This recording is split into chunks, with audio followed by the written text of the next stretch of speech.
Bem, gente, boa tarde. Estamos agora iniciando a palestra de encerramento do segundo Encontros Transatlânticos. Temos aqui a presença do professor Fábio Souza Lessa. Queria dizer que é uma satisfação imensa tê-la conosco. Agradeço por ter aceitado o nosso convite. E, por favor, eu peço que você se apresente e, né, diga aos nossos convidados aquilo que você acha que é o mais adequado para que eles saibam da sua trajetória. E a partir do momento em que você terminar de se apresentar, você tem até 45 minutos. Quando tiver faltando 10, eu te aviso. Mas muito obrigado novamente. Tá certo. Posso? Pode. Então, tá. Então, boa tarde aí a todos e todas. Eu queria primeiramente agradecer ao convite do professor Luiz Felipe e de toda a comissão organizadora aí. É um prazer enorme estar mais uma vez aí, né? É o segundo evento e a minha segunda participação também. Peço desculpa aí pelo atraso, mas eu estava numa outra reunião. É, E quanto a mim, eu sou professora da Universidade Federal do Rio de Janeiro, do Laboratório de História Antiga e dos programas de pós-graduação em História Comparada, que é do Instituto de História, e de Letras Clássicas, que é da Faculdade de Letras também da UFRJ. E venho já há alguns anos, algumas poucas décadas, talvez, trabalhando com questões vinculadas à história de gênero, né? Antes, história das mulheres, trabalhei com o feminino durante alguns anos e depois acabei me direcionando para trabalhar com práticas esportivas, também numa perspectiva de gênero, para trabalhar a questão de construção de masculinidade e esporte. E, bem recentemente, a infância tem me interessado, tá? A infância grega aí, porque é uma faixa aí de vida que não despertou assim, pelo menos de acordo com a própria literatura, não despertou grandes interesses por parte nem dos antigos, nem do período medieval também, tá? Então, hoje aí nessa apresentação que eu intitulei de Cenas Infantis na Cerâmica Ática do Período Clássico, a gente vai discutir exatamente isso, esse recorte. Para não ficar muito longo, eu vou pedir para já passar para o segundo slide. Não, o segundo. Isso, obrigado. Tá? Então, a epígrafe que eu estou abrindo aí a minha fala de hoje é uma passagem aí de Platão nas Leis, é o passo 808D, onde ele diz: e entre todas as criaturas selvagens, a criança é a mais intratável. Paz, Panton, Therion. Tá? Então, eu vou passar ali para ficar mais controlar o tempo. A epígrafe com a qual iniciamos o presente texto nos remete à suposição de que Platão, nas leis, possuía um certo desprezo pelas crianças, pois elas são panton therion, isto é, completamente feras selvagens. Mas isto acontece, ainda de acordo com o filósofo, na mesma passagem, pelo fato de que a fonte da razão que existe na criança ainda ser indisciplinada. Certamente, essa fonte da razão, aí, entre aspas, a qual se refere Platão, é a formação plena da cidadania. E tal formação implica no conceito de paideia, de educação, cultura. Assim, falta à criança a formação paidêutica. Assim como Daniel Vicente, também compartilhamos da visão de que o tema da infância não foi objeto preferido nas pesquisas da historiografia mais tradicional. Há um consenso de que o século passado marcou uma mudança nesse sentido e de que a infância e a juventude ganharam mais atenção como objeto de estudo dos historiadores e cientistas humanos, em um contexto mais amplo. A adoção nas ciências humanas e sociais de que as idades da vida são eventos biológicos socialmente refletidos contribuiu para que a infância ganhasse atenção pelos pesquisadores. Consideramos que uma das grandes referências para a questão continua sendo a obra de Philippe Herrier, História Social da Criança e da Família, cuja primeira edição data de 1960. Em um momento inicial, os estudos sobre a infância foram centrados nas relações entre pais e filhos, sendo incorporados as investigações sobre as mulheres e a família.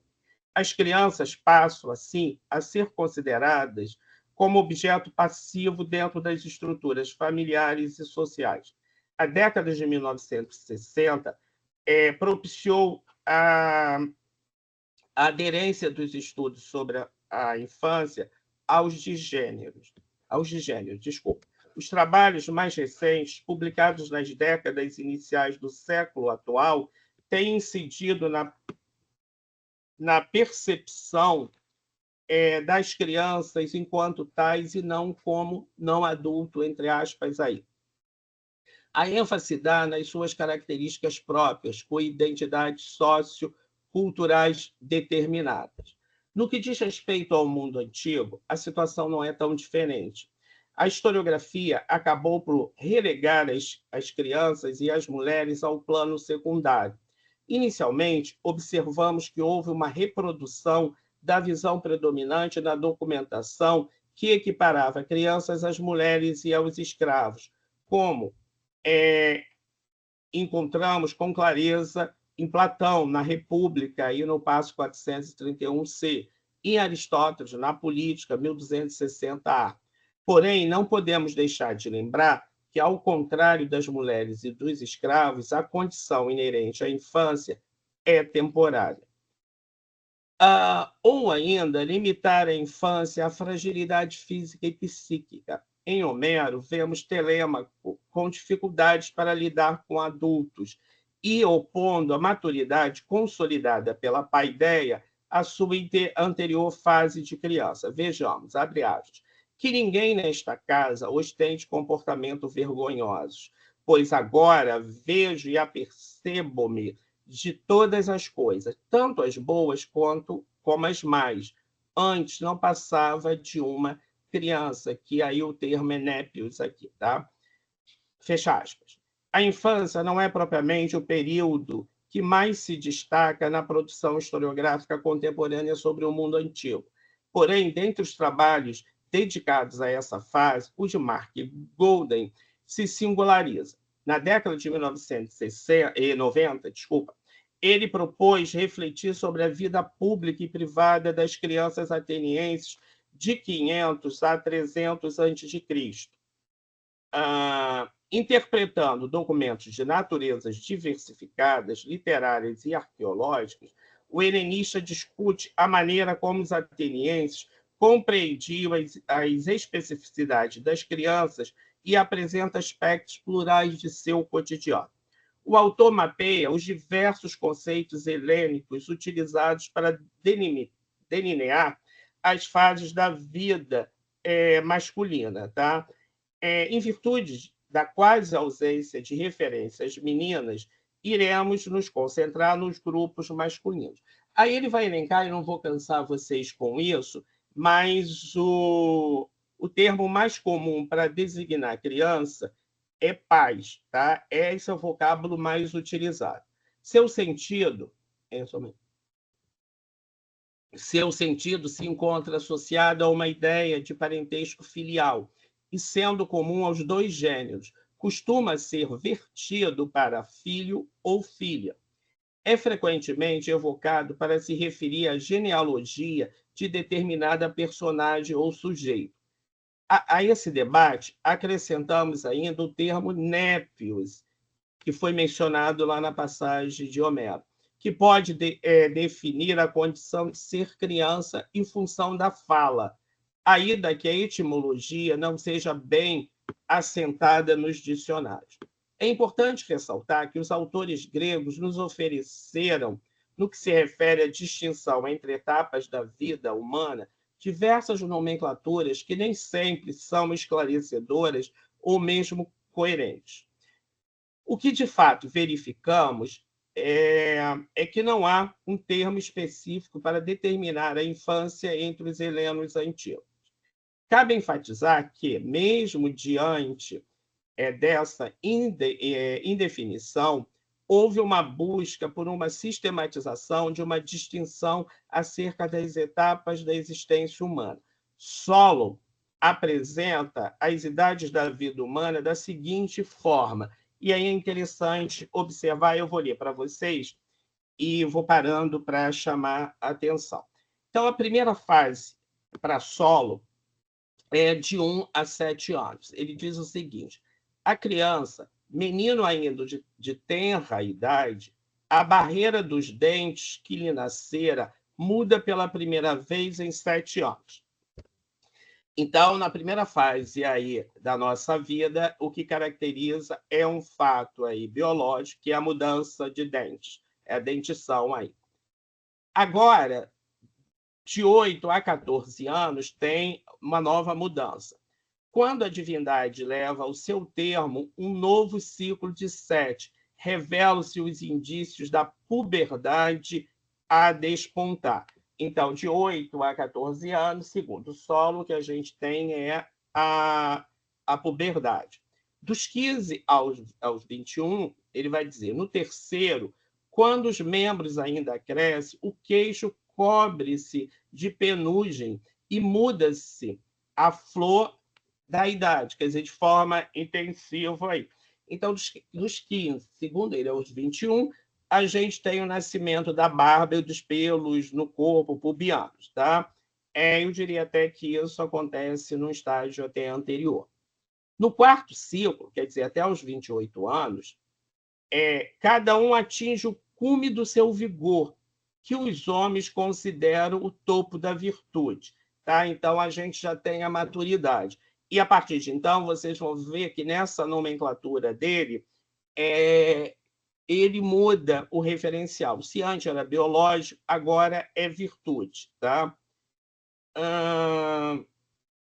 No quinto, aí até os 35 anos, é tempo de o homem pensar no casamento e de assegurar a geração futura dos filhos. Então, é o ápice da juventude dele aí, é até os 35. Tá?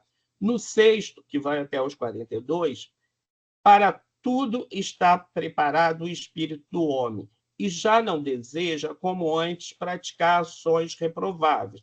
Então, ele, na fase aí mais madura, ele é comedido, tá? Não age mais por impulso, rompante, como o adolescente. No sétimo ciclo de 7 anos, que vai mais ou menos até os 56 anos, o espírito e a palavra atingem o cume. E também no oitavo, somando ambos 14 anos. Na sequência, até os 63, ele diz, no nono, ainda tem vigor, mas são mais delicadas para uma grande virtude, a sua palavra e a sabedoria. Então, é o ápice aí da sabedoria aí humana. Aí, olha só, chegando aos 70, se alguém alcançar o 10º e dele preencher a medida, não será fora de razão se lhe chegar a hora da morte. Tá? É até um escalonamento superestimado. Né? Se a gente tem aí uma média de vida, se seguir lá a Sarah Pomela, em torno dos 40, 40 e poucos anos. Então, chegar aos 70 é um feito aqui. Tá? O que fica evidente na passagem acima é que cada ciclo de 7 anos é marcado por alterações que são físicas e intelectuais ocorridas na vida de um indivíduo do sexo masculino. Embora não tenhamos os vocabulários que se apliquem a cada um desses ciclos, o que podemos concluir é que nas 4 primeiras fases da vida, da infância à juventude, as alterações são de ordem física, enquanto a vida adulta é definida pelas expectativas da sociedade em relação ao indivíduo.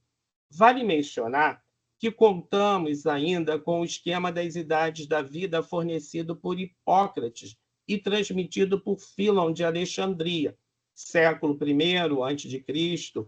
ao I depois de Cristo. Deixa eu só mudar aqui, que fica mais fácil. Tá? Tal esquema, tal esquema também se organiza em ciclos de 7 anos cada, e suas distinções estão baseadas em alterações fisiológicas no corpo humano.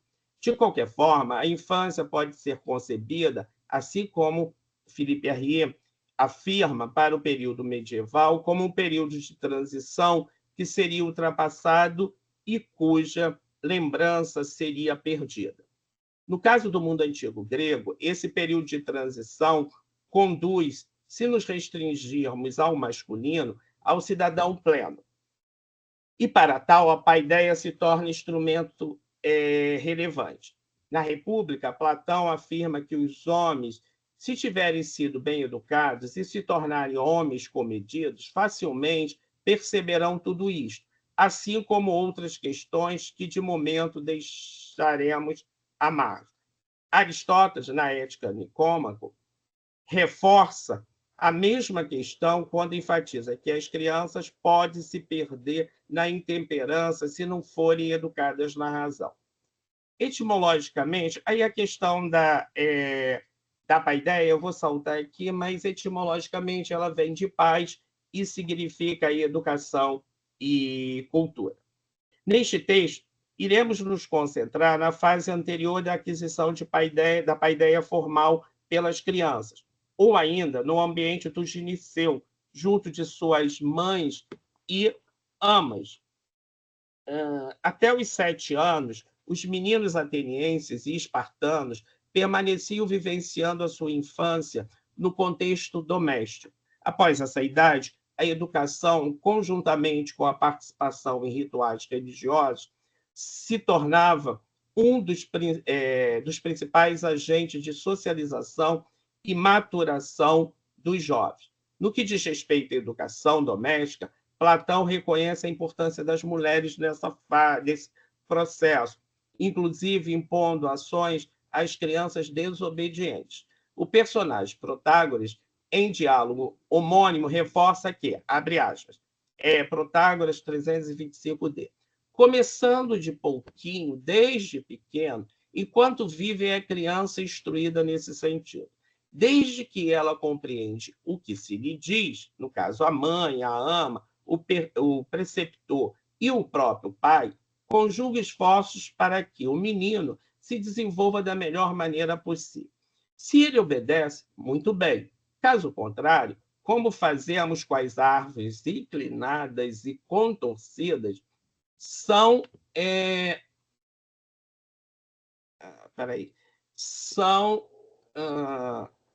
endireitadas por meio de ameaças e de processos violentos.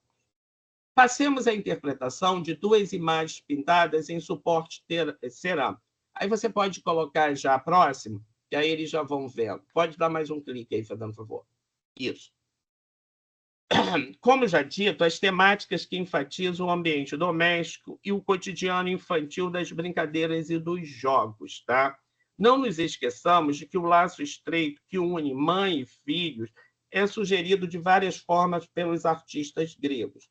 Enfatizamos que iremos priorizar no nosso corpus imagético o estilo de figuras vermelhas, pois este era mais rico na representação da infância e suas formas de figuração também variavam consideravelmente, diferente da situação dos vasos de figuras negras. Infelizmente, aí está em preto e branco, mas esse aí é um vaso de figuras vermelhas. Você pode até passar outro, que eu acho que o outro está colorido, aí eles vão ver. Aí vocês veem que o fundo é escuro, com os personagens em tom alaranjado. E figuras negras é o inverso, tá? Mas aí a gente pode voltar para o outro, que é só para eles darem uma olhada, tá? É questão relevante acerca das imagens infantis e que nos permite retornar ao debate acerca da concepção da inferioridade das crianças frente aos adultos é o fato de serem comumente representadas como um adulto em tamanho diminuto. Se vocês observarem, eu não vou ter aí eu acho, Felipe, você tem aí o cursor. Se vocês observarem, esse é um bebê brincando aí com um cachorro, a gente vai ver. Agora, se vocês observarem o rosto dele, a cabeça, ele, no fundo, tem um rosto de idoso, ou pelo menos de adulto, né? No idoso não é o termo. De adulto. Ele não tem o rosto de um bebê, tá? Isso aí é claro. E isso é uma característica da antiguidade e da Idade Média, que depois a gente até pode ver. Assim sendo, a criança é um ser imperfeito, incompleto em comparação com o adulto, e sua distinção de um adulto nas imagens se dá pela estatura menor. Então, ele é um adulto em miniatura. Tá? Em Atenas, as crianças estão na periferia da importância social, assim como as mulheres, os estrangeiros e os escravos. Tá? Destacamos. Desculpa.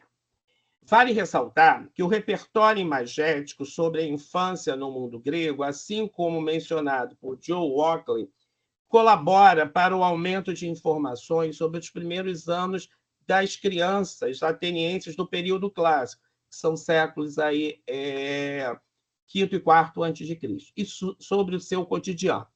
O especialista chama atenção para o fato de que o aumento dos vasos com temática infância, especialmente na segunda metade do século V, e explica tal tendência como uma reação à perda de parte da população em virtude da peste que assolou Atenas ou da própria Guerra do Peloponeso aí entre 431 e 404. Tá?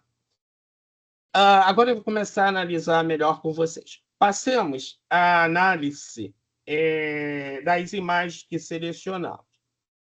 Aí são duas coéis, tá? Então são esse vasinho, uma enócua pequena, vamos dizer assim, falando num senso comum, seria como se fosse uma caneca, tá? E todas essa cerâmica aí, elas estão vinculadas a um ritual, a uma festa, que eu vou falar daqui a pouco, que eram as antestérias. Então, era uma festa para, vamos dizer, que marcava, era um ritual de iniciação das crianças ao vinho. Era a primeira vez que as crianças iriam tomar vinho. E aí tem uma coisa que vocês guardem. Esse ritual acontecia com 3 anos de idade. Tá? Então, é o primeiro momento, primeira vez que ele tomava vinho. Se a gente observaria, é um bebê. Uma criança de 3 anos não está engatinhando. Tá? Então, era um bebê. Então, era muito interessante observar essa questão aí. Tá? As coéis estão vinculadas às antestérias, que, na verdade, são os vasos que as crianças levavam, portavam, né? E que simbolizando aí a sua integração pela mística dionisíaca à comunidade, que é um ritual em homenagem aí a Dionisos. As coéis são uma variação da enócua, que em grego significa literalmente a que derrama, verte o vinho. Seu uso aparece bem documentado na própria iconografia, em cenas de consumo líquidos ligadas a Dioniso ou cenas dionisíacas e em cenas com crianças. Vai fazendo favor na próxima imagem.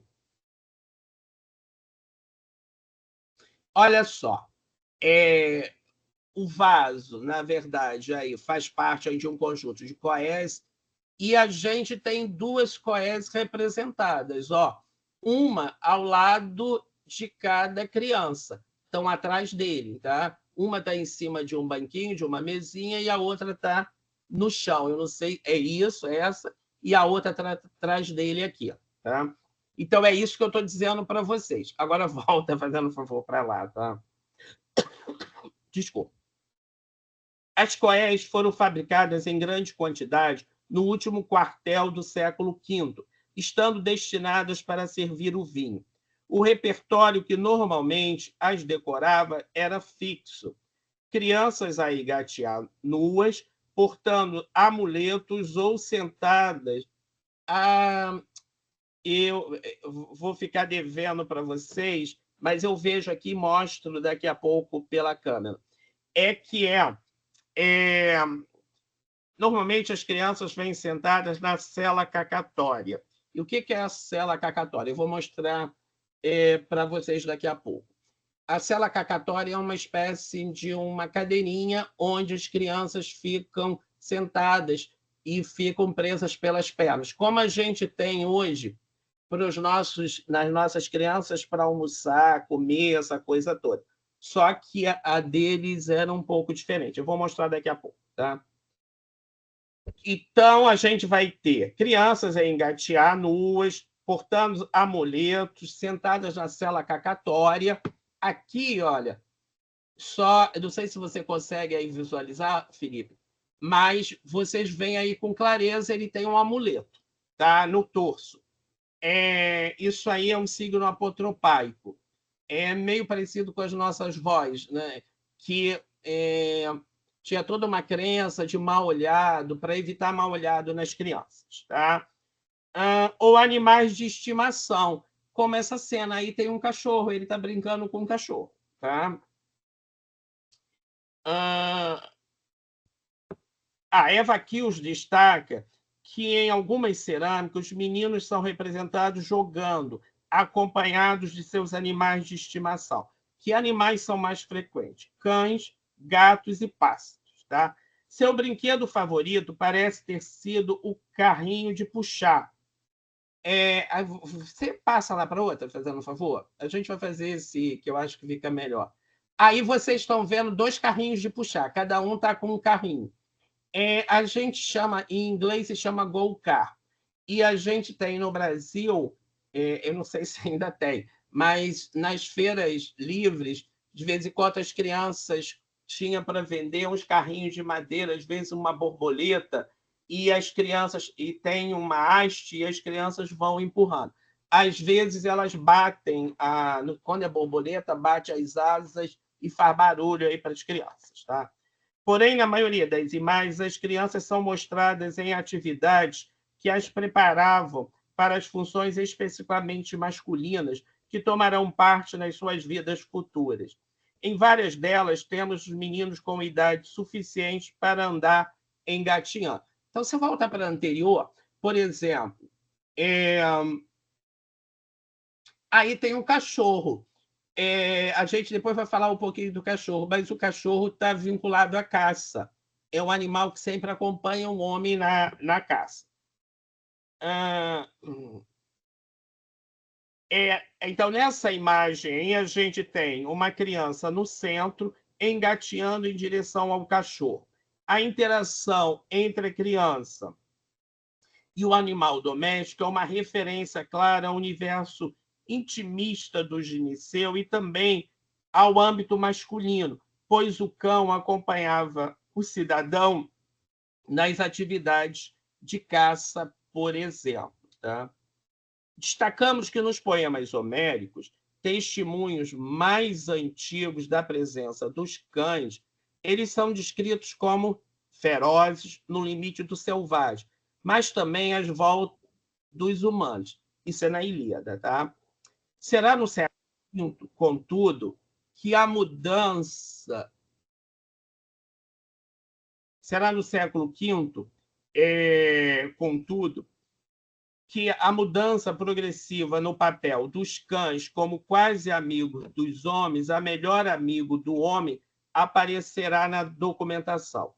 De acordo com Catherine Kilcham, o cão na Grécia pode ter, de fato, compartilhado a mesa do seu dono, mas nunca foi esquecido que a natureza selvagem de um cão estava logo na superfície e que poderia emergir rapidamente. Ainda sobre os cães que aparecem nas coés, podemos destacar que possuem pequeno porte. São os chamados aí, eu não entendo de raça de cães, né, mas quem entende vai também, são os pequenos cães de colo da raça maltês, que é a que mais aparece, tá? Isso aí na história dos animais. E sua representação busca manter certa proporcionalidade com o tamanho das crianças, tá?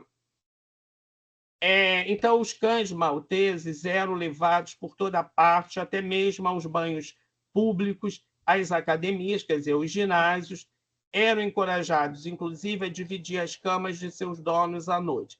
Defendemos que esta característica dos cães de companhia se reflete em nosso recorte temático. Tem um artigo num livro que está, eu acho que é Vida e Morte na Grécia Antiga, é um artigo até da Carol, lá que foi da UFPEL, da Carolina Dias, se não me falo de memória, e que trabalha com a questão dos cães. Tá? Então, foi até bem importante aqui. Tá?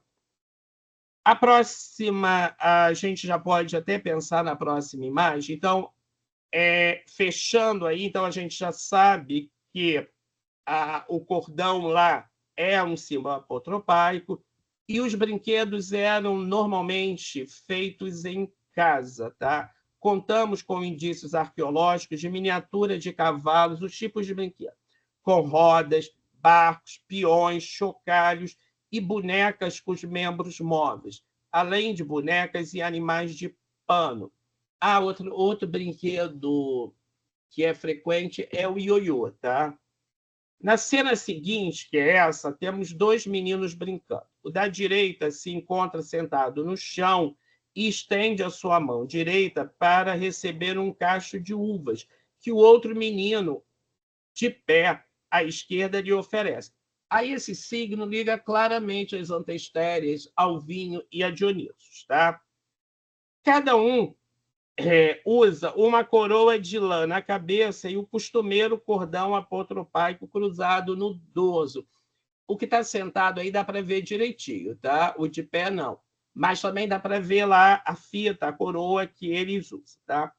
Ambos seguram na mão esquerda o eixo de um carrinho de brinquedo.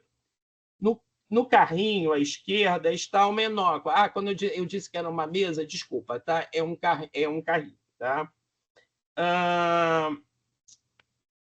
Já no chão, à direita, está outra, que é o que o Luiz já mostrou antes. Acima, vocês não vão conseguir ler por causa da qualidade, mas acima há a inscrição de Kalos, podendo indicar a beleza dos meninos ou o status social ao qual eles pertencem. Ou seja, eles são cidadãos bem-nascidos. Tá? Identificamos na imagem 3 signos que nos remetem diretamente ao ritual das antestérias, a saber, cacho de uva, coroa de flores na cabeça dos meninos e as enóquas. Tá? Não podemos nos esquecer que as crianças se envolviam em uma série de brincadeiras ou jogos, pois, afinal, uma parte significativa da festa era destinada a elas. Elas tinham função importante por ser um culto de vegetação, uma vez que elas simbolizavam na comunidade os novos frutos. Ela era a floração, o novo vinho, isso a própria criança. Os gestos estabelecidos pelos personagens, assim como seus movimentos, evidenciam a interação entre eles. Tá?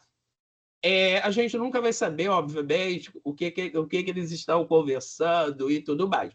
Mas a gente nota claramente que os gestos, o menino levantando o bracinho, o outro com o cacho, isso mostra claramente que eles estão interagindo. Né? E aí, no caso, um está passando o cacho de uva por outro. Tá? A representação em perfil, que é uma característica aí nos dois vasos, tá? Nos remete, assim como nas demais imagens, ao estabelecimento de uma comunidade, de uma comunicação interna, servindo a cena de exemplo a ser seguido. Não podemos deixar de considerar que as vivências da infância se refletiam em vários aspectos da vida cívica e política no mundo grego antigo, tanto no privado quanto no público. Haja vista a participação das crianças nos rituais religiosos e a ideia de formação de cidadãos plenos por meio da paideia. Talvez, nesse momento, pudéssemos recuperar uma ideia apresentada por Philippe Rier, mais uma vez, tá? Quando se refere à arte medieval, que representava a criança como um homem reduzido, a de que, abre aspas, a criança era, portanto, diferente do homem, mas apenas no tamanho e na força, enquanto as outras características permaneciam iguais. Então, isso é uma das possibilidades de explicação, que é a ideia de que mostrar que bebê e homem adulto são a mesma coisa. Tá? Porém, tentamos não tratar a infância como sendo uma construção retrospectiva de adultos que projetam seus próprios sentimentos e valores em suas imagens das crianças e da infância. Antes de concluirmos, eu já estou concluindo para deixar vocês falarem. Antes de concluirmos, não podemos nos omitir quanto à relação entre as coés e os ritos funerários, aspecto importante para o estudo de faixas etárias. E aí eu recupero algo que eu disse para vocês. O ritual, as crianças têm em torno de 3 anos. A representação são de bebês, então isso deve ter um porquê, né? Durante as festas, esses vasos serviam tanto para o consumo do vinho quanto para performar libações em tumbas. Tá? Richard Green, em um dos estudos sobre as coés de finais do século V, comenta que estes pequenos vasos são um item padrão do equipamento funerário em sepulturas infantis. Então, é o que vai acontecer também com a cela cacatória. Há uma escavação na Ágora, se não me engano, de Atenas, e se encontra muitas. Então, esse vaso, na verdade, além de ter uma relação direta com as antestéreas, esse vaso é uma forma de guardar a memória dos bebês que supostamente já morreram, que não chegaram a vivenciar a iniciação no ritual das tesmofónias, que morreram antes de fazer 3 anos. Em uma interessante discussão sobre usos desses pequenos vasos, especialistas defendem ser possível que eles tenham servido como oferendas para as crianças que não serviram, que não sobreviveram para participar das antestérias. Tá? Então, essa é uma ideia aí bastante presente e que no artigo lá da Carol, ela desenvolve mais. Tá? Então, eu estou aqui, na verdade, me inspirando. Não é só dela, ela escreveu com... Agora me falha a memória. Tá? Mas é fácil aí de encontrar, depois eu passo a referência para vocês. A documentação permite que saibamos que, em alguns casos, as miniaturas acompanham enterramentos infantis e que não há evidência delas acompanhando enterramentos de adulto. A grande quantidade de informações advindas dos contextos funerários também comprovava os padrões de enterramento infantis que auxiliam no entendimento da faixa etária das crianças acompanhadas por esta categoria de vasos cerâmicos. Tá? Os textos antigos literários, imagéticos e imagéticos, demonstram que os bebês não participam das antestérias, e sim crianças pequenas a partir de 3 anos. A recorrência de bebês engateando nas cenas não deve ser lida apenas como uma comprovação de sua função exclusiva como recipiente ou mobiliário funerário de bebês, mas também como uma convenção artística com a qual alguns artesãos tratam esses personagens. Acabamos nos concentrando na fase da educação infantil tida como a não formal, isto é, a caracterizada pelo convívio familiar, período anterior à ida das crianças aos mestres, a inserção propriamente na paideia. Isto se deveu, melhor dizendo, ao corpus documental, em especial à cultura material. Nas imagens em suporte cerâmico, predominam as cenas de afeto familiar com a criança ou as de jogos e brinquedos, majoritariamente em função dos rituais cívicos das antestérias. por fim, agora terminando mesmo, a relação entre afeto familiar, brincadeiras, você pode passar por último, fazendo um favor? Por fim, a relação entre afetos familiares, brincadeiras infantis cotidianas, processo educacional e formação de cidadania ficou nítida em nossa pesquisa. Os pais gregos nutrem a expectativa futura, no âmbito privado, de serem cuidados na velhice por seus filhos. Já a polis, no âmbito público, espera dessas crianças que sejam cidadãos plenos e que vivencia a koinonia. Obrigado. Tá? Terminei aqui, Luiz. Obrigado, Fábio. Foi muito, muito prazeroso, muito satisfatório, muito enriquecedor ver você falando.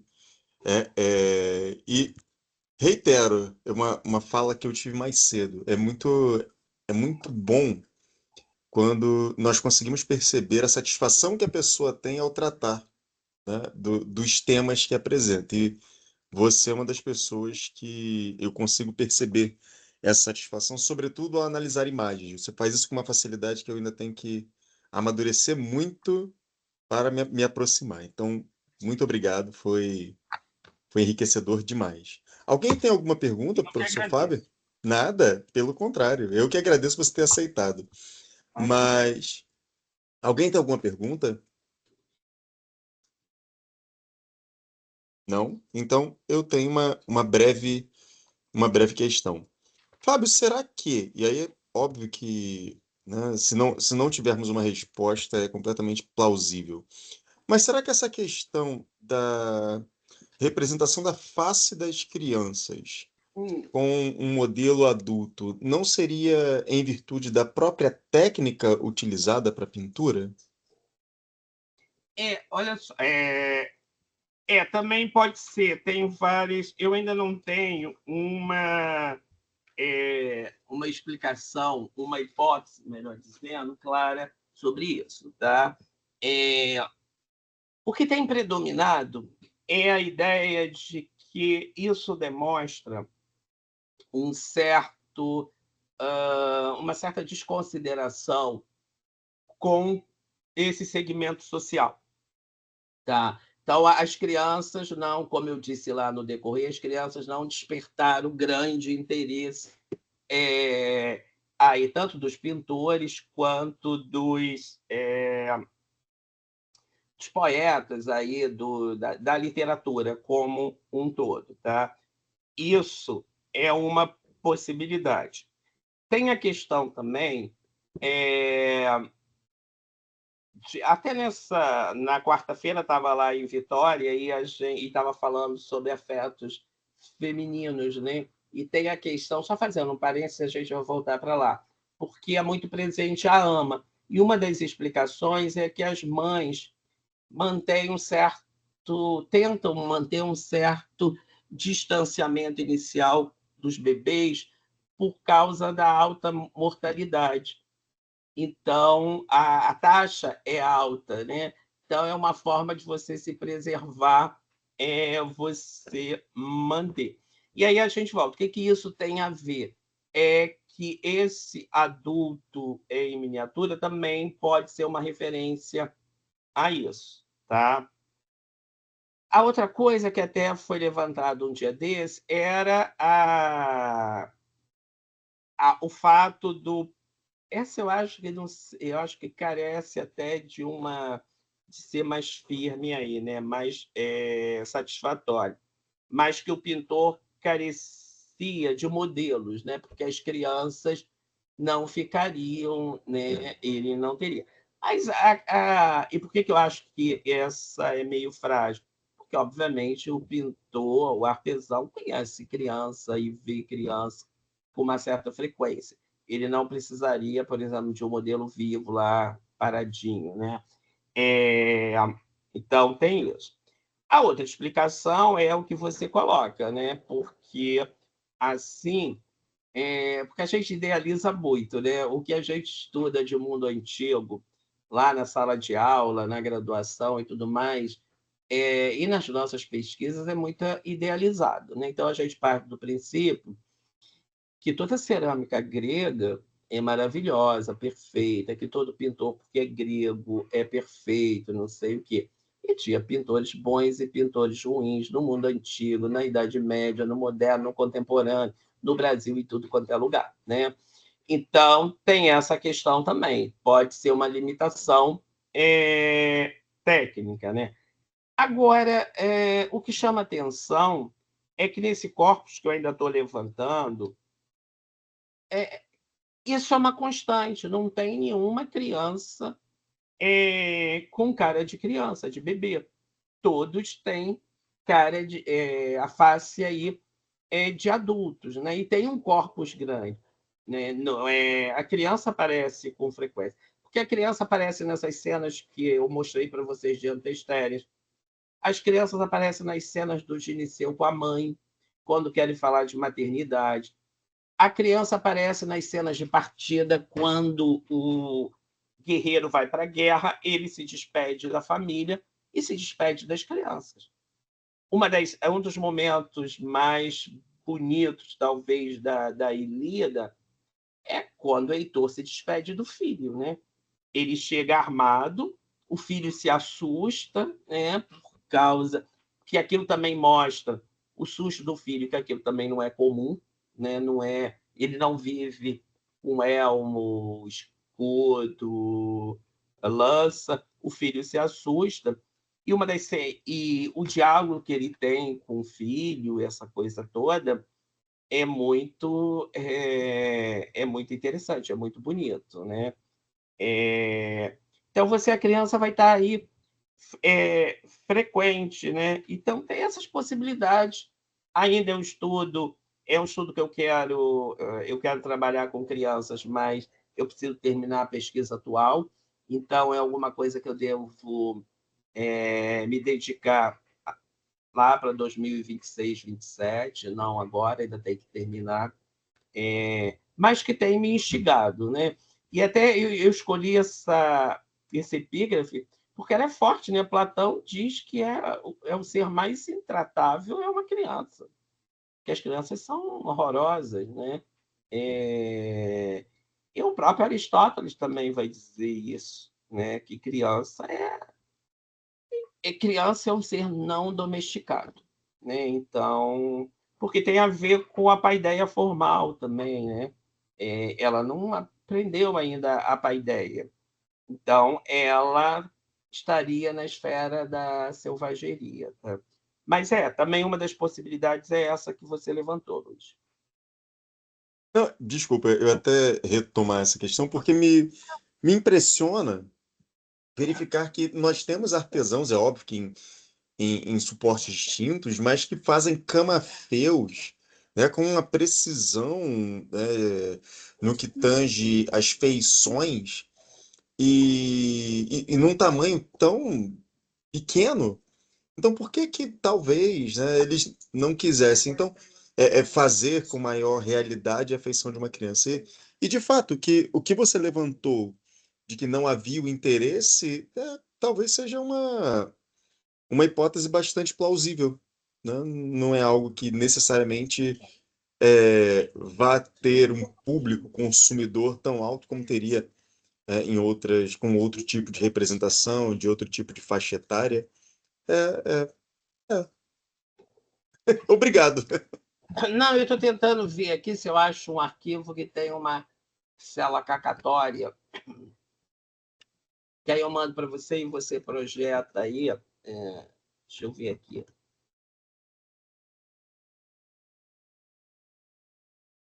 Hum,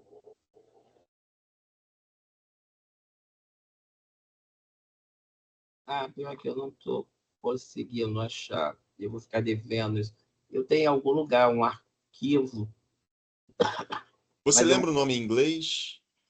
Não, na verdade. Você pode jogar aí no coisa. É cela em latim. É Cella cacatória.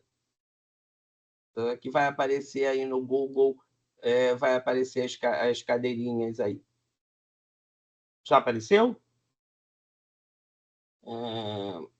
Só um segundo que eu vou compartilhar.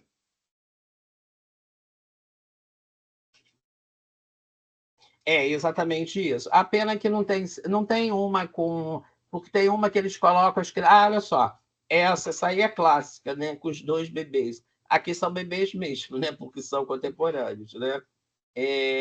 Mas é exatamente isso, tá? Normalmente, ela não, as pernas ficam separadas, tá?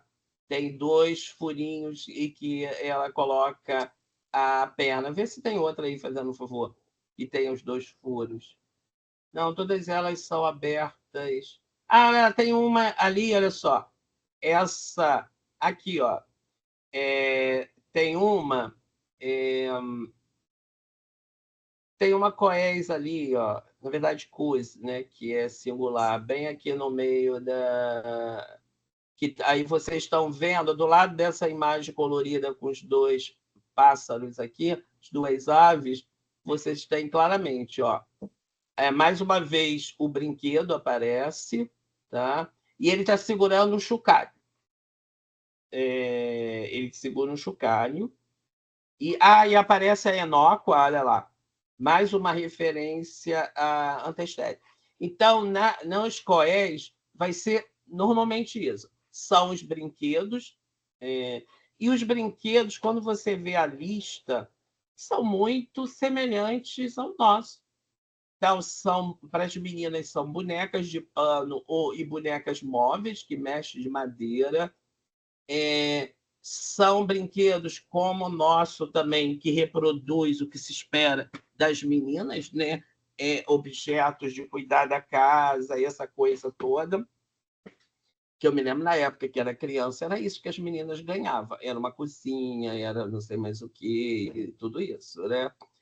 Panelas, essa coisa toda. Hoje eu não sei se. Eu acho que, eu acho que todos devem estar mais envolvidos nos jogos eletrônicos. E as brincadeiras que também são comuns, como peão, são às vezes vinculados aos meninos, mas o ioiô, tudo isso, os carrinhos de madeira, a questão dos bichinhos também, dos animais de pano. Então, é muito semelhante pelo menos, a minha infância, né? Que a gente brincava mais com essas coisas, tá? Então é isso. Eu não sei se vocês têm mais questões. Alguém tem alguma questão, alguma colocação, professor Fábio? Eu acho que pelo horário também, Tá a todo... maioria deve estar se preparando para ir para a universidade, que as aulas começam às 7. Não, sei. Mas eu agradeço mais uma vez aí essa oportunidade. É muito bom, né, estar dialogando. Tomara que a gente possa fazer um evento presencial, né? Vai ser uma honra e a gente já pode começar a pensar até mesmo no acordo de cooperação entre as nossas instituições. Eu acho que seria bastante salutar. Mas agradeço mais uma vez, Fábio. Agradeço por ter colaborado conosco, por essa fala que é sempre muito enriquecedora, como eu havia falado. E, sendo assim, eu dou por encerrado o segundo Encontros Transatlânticos.